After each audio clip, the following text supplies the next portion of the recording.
ಇಷ್ಟು ಗಂಟೆ bar open ಮಾಡಿ ಯಾರು ಅವಕಾಶ ಕೊಟ್ಟಿದ್ದು? 6:30 ಆಗಿದೆ ಗಂಟೆ. ಬರೀ ನಿಮಗೆ ಟೈಮ್ ನೋಡಿ ನೋಡಿ ಟೈಮ್ ನೋಡಿ, ಗಂಟೆ 6:30 ಆಗಿದ್ದು. ಆದ್ರೆ 6:30ಗೆ ಇವರು ಬಾರನ್ನ ಓಪನ್ ಮಾಡಿ ಕೂತಿದ್ದಾರೆ. ಕೂಲಿ ಕಾರ್ಮಿಕರು ಬೆಂಗಳೂರಿಗೆ ನೋಡಿ, ಈ ತಾತಪ್ಪ ಒಂದು 3 ರೂಪಾಯಿ ದುಡಿತಾರೆ, ಅದನ್ನ ಕುಡಿತಾರೆ. ಬೆಳಗ್ಗೆ 6:30ಗೆ ಅಬಕಾರಿ ನೀತಿಯನ್ನ ಕಾಲಕಸ ಮಾಡಿ, ಏನ್ ನಿಮಗೆ ಯಾವ ನೀತಿ ಇಲ್ಲ, ಯಾವ ರೂಲ್ಸ್ ಅಂಡ್ ರೆಗ್ಯುಲೇಷನ್ಸ್ ಇಲ್ವಾ? ಈ ರೀತಿ 10 ಗಂಟೆಗೆ ಓಪನ್ ಆಗದ ಬಾರನ್ನ 4 ಗಂಟೆ ಮುಂಜಾನೆ 4 ಗಂಟೆಗೆ ಓಪನ್ ಮಾಡ್ಕೊಂಡು ಜನರನ್ನ ಕುಡಿಸ್ತಾರೆ ಅಂತಂದ್ರೆ, ಇಲ್ಲಿ ಕೂಲಿ ಕಾರ್ಮಿಕರು, ಬಡವರು, ಇವರು ಒಂದು ತುತ್ತು ಊಟ ಬೆಂಗಳೂರಿನ ಇವರು ನೋಡಿ ಬಂದು ಎಂಟ್ರಿ ಆಗಿದ್ದಾರೆ ಅಷ್ಟೇ. ಬಸ್ ಇಂದ ಇಳಿದು ಬಾರಿಗೆ ಎಂಟ್ರಿ ಆಗ್ಬೇಕು. ಅಲ್ಲ, ಇವರು ಈ ರೀತಿ ಒಂದು ಹಣ ಮಾಡ್ಬೇಕಾ? ಜನರನ್ನ ಕುಡಿಸಿ ಸರ್ಕಾರ ನಡೆಸ್ತಿದೆ, ಓಕೆ.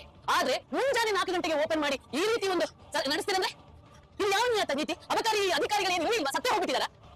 ಬೆಳಿಗ್ಗೆ ಆಗ್ಲಿ ಒಂದು ಕೋಟ ಆಯ್ತು. ಈಗ ಒಂದು ನೆಟ್ಟಿಗೆ 70 ರೂಪಾಯಿ ತೊಂದಿದ್ದಾರೆ, 140 ರೂಪಾಯಿ ಹೋಯ್ತು ಸರ್. ಇನ್ನ ಚಾ ಕುಡಿದಿಲ್ಲ, ನಾಷ್ಟ ಮಾಡಿಲ್ಲ, ಚಾ ಕುಡಿದಿಲ್ಲ, ನಾಷ್ಟ ಮಾಡಿದಿಲ್ಲ. ಅವ್ರ ದೇಹ ನೋಡಿ ಇನ್ನೊಂದ್ಸರಿ ಹೇಗಿದೆ. ಸತ್ಯವನ್ನು ಹೋಗ್ತಾರೆ ಅಂದ್ರೆ ದೇವ್ರ ಒಳಗೆ ಹೋದ್ಮೇಲೆ ಸತ್ಯ ಹೊರಗೆ ಬರುತ್ತಂತೆ. ನೋಡಿ ಬಾಯಲ್ಲೇ ಸತ್ಯ ಬರ್ತಾ ಇದೆ.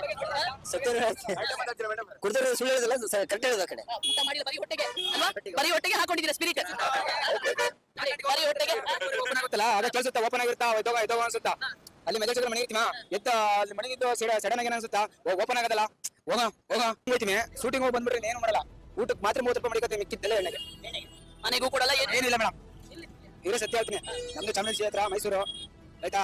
ಮೈಸೂರು ಅಲ್ಲಿಂದ ದೂರ ಬಿಟ್ಟು ಬಂದಿದ್ದೀರಾ? ನಮ್ಮ ಲೈಫಲ್ಲಿ ಏನೋ ಒಂದು ಇದೆ ಅನ್ಕ ಬಂದು ಇಲ್ಲಿ ನೋಡಿದ್ರೆ ಆಗಿಲ್ಲ.